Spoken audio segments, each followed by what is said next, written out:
Good day, sir. And I'm Rodelas Jensen from BC2C, and I'll be reciting the 30 items for the final requirements.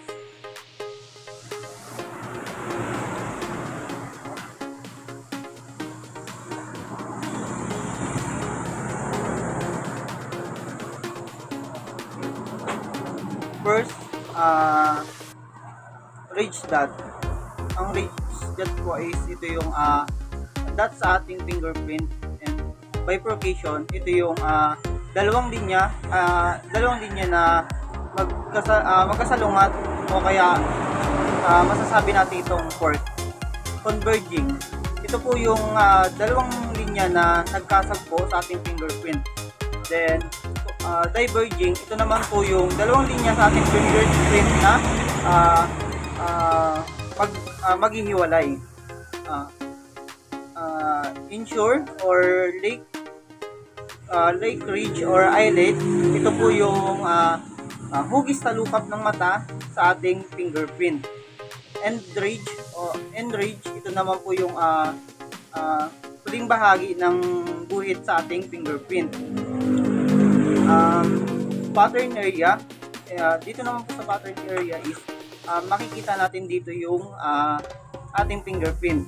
Next is type line. Ito naman po is yung type line is ito naman po yung malaking guhit sa ating fingerprint. Then sufficient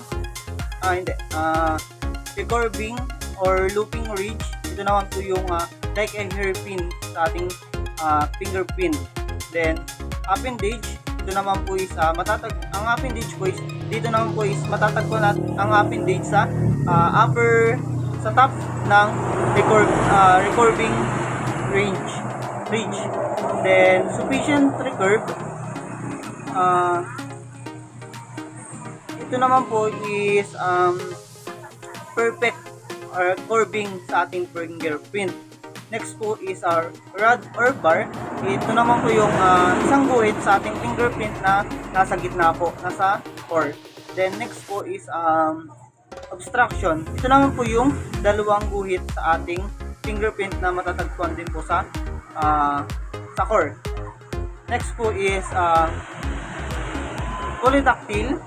Ito naman po is, pag sinabi polydactyl, ito po ay, ang meaning po nito is ang ating daliri ay may sobra o meron po ditong nakadugtong.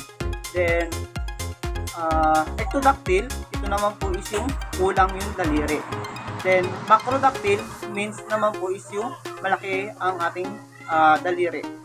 Then microdactyl is maliit naman po yung ating daliri. Next po is podoloscopy, means po nito is yung ating paa. Then seroscopy means ng ating pong mga kamay.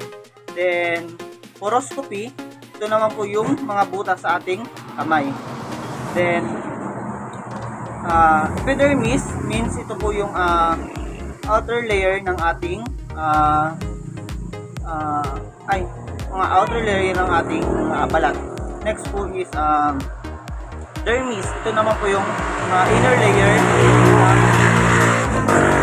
layer ng ating balat. Next po is ridge surface. Sa ridge surface naman po is dun po natin makikita yung ating fingerprint. Next po is yung ridge. Ridge po is like a heel. Ito po yung parang bundok-bundok sa ating fingerprint. Next po is yung porous. Ang porous po is yung means po nito is yung canal sa ating fingerprint. Then sweat pores, ito naman po yung dinadaluyan ng ating ito po yung dinadaluyan ng ating pawis sa ating kamay. Next po is sweat duct.